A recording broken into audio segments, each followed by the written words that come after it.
Selamatkan hidupmu dari kebisingan dunia. Pernah enggak kamu duduk sendirian, HP di tangan, timeline jalan terus, tapi isi kepala kamu malah makin penuh. Bukan penuh ide, bukan penuh semangat, tapi penuh noise. Opini orang, standar orang, drama orang, ambisi palsu orang. Dunia sekarang berisik banget. Dan yang bikin bahaya, kita mulai mengira kebisingan itu normal, padahal pelan-pelan dia membunuh arah hidupmu.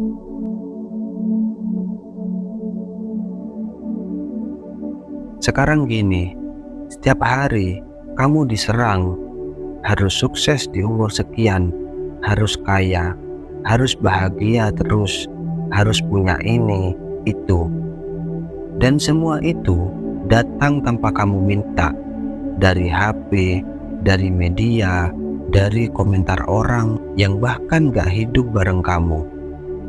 Masalahnya bukan dunia yang berisik, masalahnya kamu membiarkan semua suara itu masuk tanpa filter. Akhirnya kamu capek tapi gak tahu kenapa. Kamu sibuk tapi gak merasa bergerak. Kamu punya banyak keinginan, tapi kehilangan tujuan. Ini yang jarang disadari orang. Kebisingan terbesar bukan di luar, tapi di kepala. Dan selama kepala kamu penuh suara orang lain, hidupmu gak akan pernah benar-benar jadi milikmu.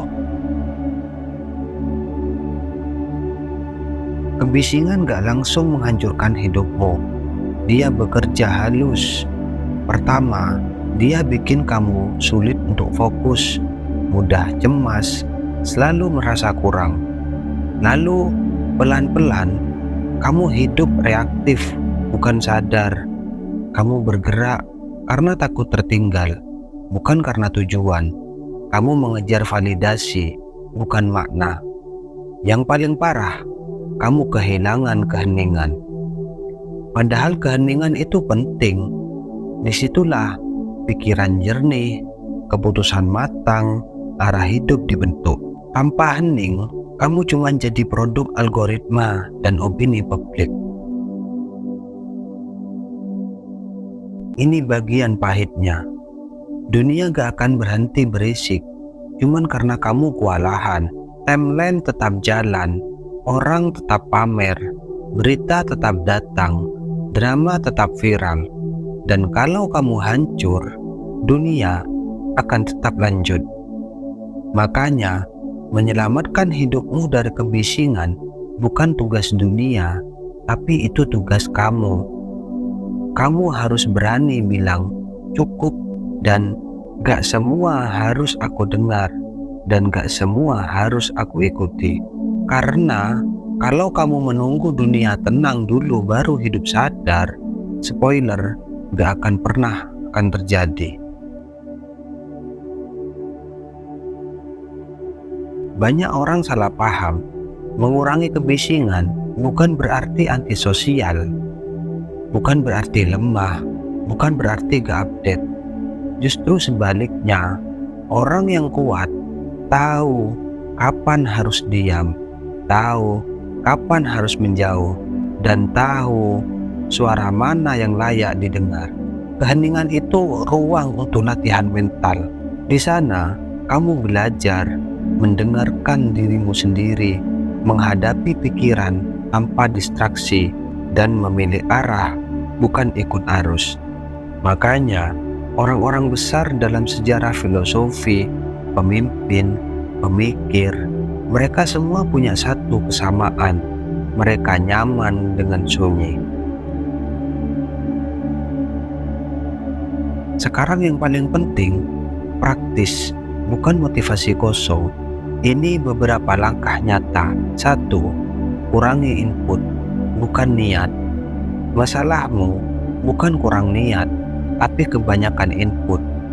Kurangi scroll tanpa tujuan, konten yang bikin iri, marah, atau kosong, dan opini yang gak relevan dengan hidupmu. 2. Jadwalkan sunyi. Sunyi itu gak datang sendiri. Dia harus dijadwalkan 15 sampai 30 menit sehari, tanpa HP, tanpa musik, tanpa distraksi, cuman kamu dan pikiranmu. Awalnya gak nyaman, tapi disitulah prosesnya. 3. Pilih lingkaran suara. Tanya ke diri sendiri, siapa yang suaranya benar-benar membangun, dan siapa yang cuman ribut tanpa tanggung jawab. Gak semua orang pantas punya akses ke kepalamu. Dunia akan selalu berisik, itu fakta. Tapi hidupmu gak harus ikut ribut. Kamu boleh melambat, memilah, menjauh sejenak, bukan untuk lari, tapi untuk menyusun ulang arah hidupmu. Karena pada akhirnya, orang yang kehilangan keheningan akan kehilangan dirinya sendiri, dan orang yang menemukan keheningan akan menemukan kembali hidupnya. Kalau kamu merasa video ini nusuk, itu bukan kebetulan. Mungkin ini tanda kamu perlu berhenti sejenak dan mulai mendengarkan dirimu sendiri. Semangat bro!